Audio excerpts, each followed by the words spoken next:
Deparar-se diante da morte, seja o refletir sobre a nossa própria finitude, seja o sofrer pela perda de um ente querido, é sempre uma experiência dura e difícil.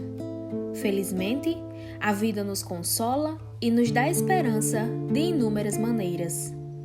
Por meio das escrituras antigas, temos uma compreensão de esperança, que aponta que a morte não é o ponto final de nossa vida. Desde os tempos antigos, convivemos com situações que são tão comuns que fica difícil pensar em como tudo começou, de onde veio e qual a sua origem. Este é o caso dos cemitérios. Apesar de serem comuns e necessários, nem sempre eles são citados e explicados. Por esse motivo, convido você a conhecer um pouco mais da nossa história. Nós estamos aqui em um dos marcos históricos da arquitetura do município de Marcelino Vieira. Além da nossa belíssima igreja com seu altar e com a imagem de Santo Antônio, nós estamos aqui no cemitério público do nosso município. Esse cemitério aqui, ele data do final do século XIX, aproximadamente do ano de 1874. Tirando a construção da igreja de Santo Antônio, o cemitério público é colocado como a arquitetura mais antiga do que é hoje o município de Marcelino Vieira. E a gente sabe que o cemitério tem todo o seu misticismo, né? Porque aqui repousam os mortos. Mas os mortos que estão aqui presentes são aqueles que marcaram presença na história da nossa família e que construíram a história desse município. E o cemitério é uma arquitetura que é construída dentro de uma tradição religiosa cristã, onde os mortos devem estar repousados, descansando. Mas também tem uma finalidade de saúde pública, porque assim que eles são mortos, a gente tem que colocar em um local em que não pode ocorrer a exposição desses corpos, para que não aconteça o surgimento de doenças. E o mais interessante é que quando se estuda o estudo da morte, e da morte a gente destaca o cemitério, a gente tem toda uma história de relações de poderes, onde a gente vai ter a oportunidade de entrar aqui e visitar alguns mausoléus e canteiros e perceber como as condições sociais elas podem ser encontradas sociologicamente aqui nesse espaço. Vamos lá visitar?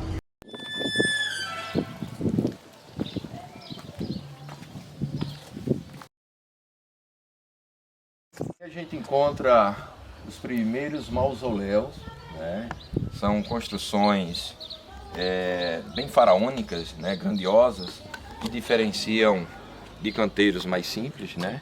Onde a gente pode encontrar justamente as posições políticas e financeiras dessas pessoas que viveram em nossa cidade, em nosso município, né?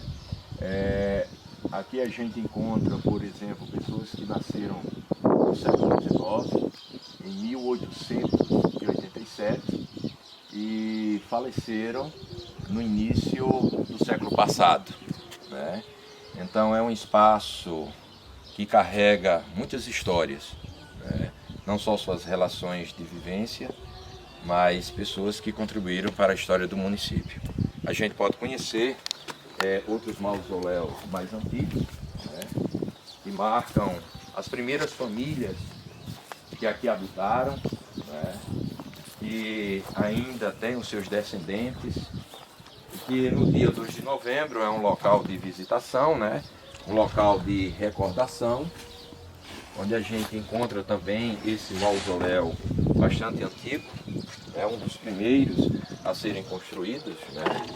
É preciso a gente observar que na primeira construção, em 1874, você não tinha essa morada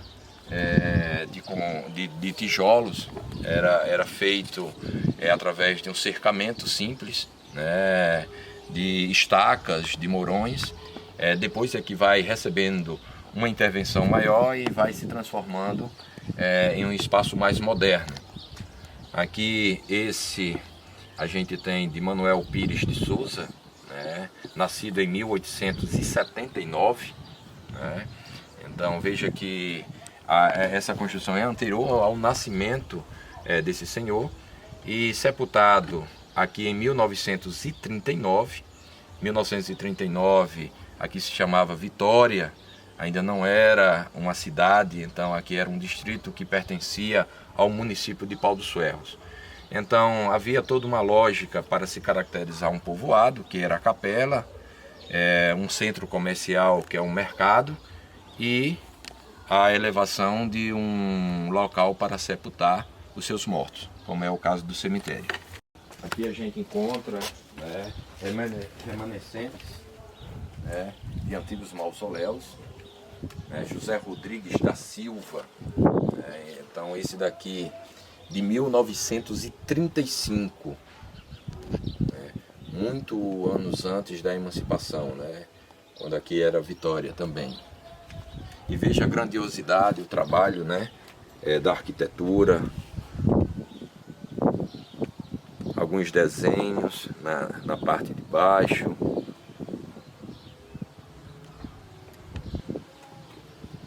Então, para fazer isso, tinha uma exigência de possuir recursos, né, financeiros e econômicos.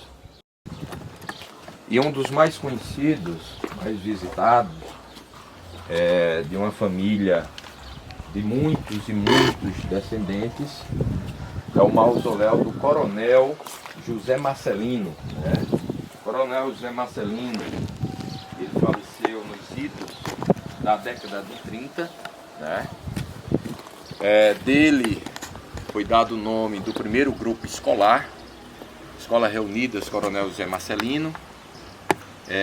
Dele hoje, além dos seus descendentes, você tem a sede da Prefeitura Municipal, que é o antigo sobrado, a antiga casa do Coronel José Marcelino. E você percebe, né, a grandiosidade, o monumento faraônico, né, da construção, onde repousam os restos mortais, não só dele, mas dos seus familiares. Típico de um altar sagrado de uma santa igreja, né? O que mostra justamente o esplendor.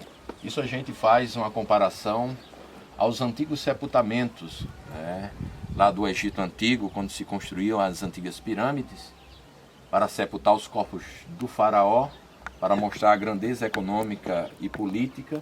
E a gente encontra também essa representação dentro dos cemitérios, no caso no cemitério de Marcelino Vieira, né? Aqui a gente consegue encontrar a lápis, onde tem o nome, acabaram pintando, né? Tem a data do sepultamento, que foi em outubro de 1931. Jazido eterno José Marcelino de Oliveira. Hoje os familiares cuidam, né? E geralmente quando se aproxima o dia de finados, passa por uma limpeza, uma restauração, uma pintura, né?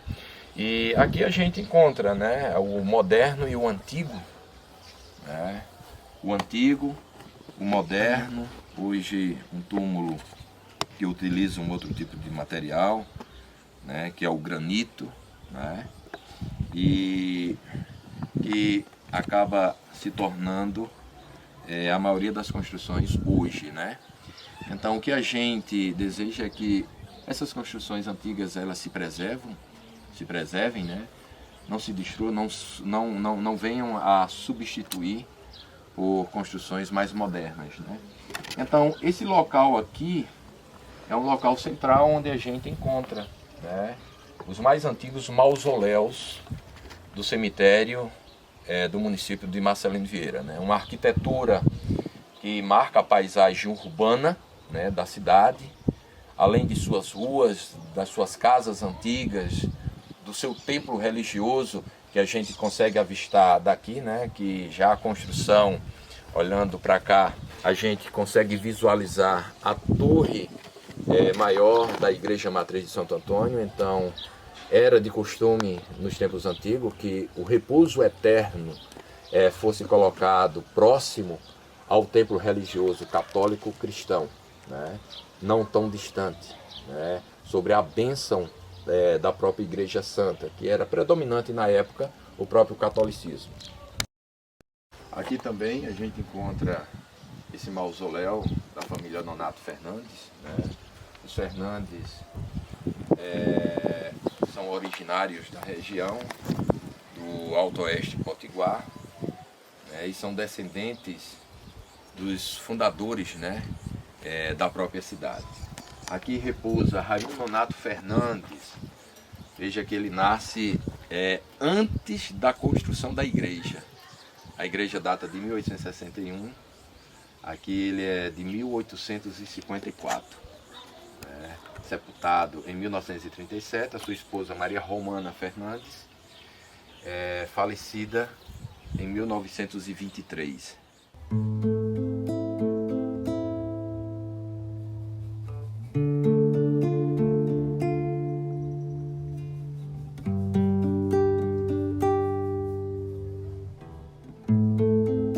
Uma frase que diz que somente é digno de honra o povo que preserva e sente o espírito de luta dos seus mortos.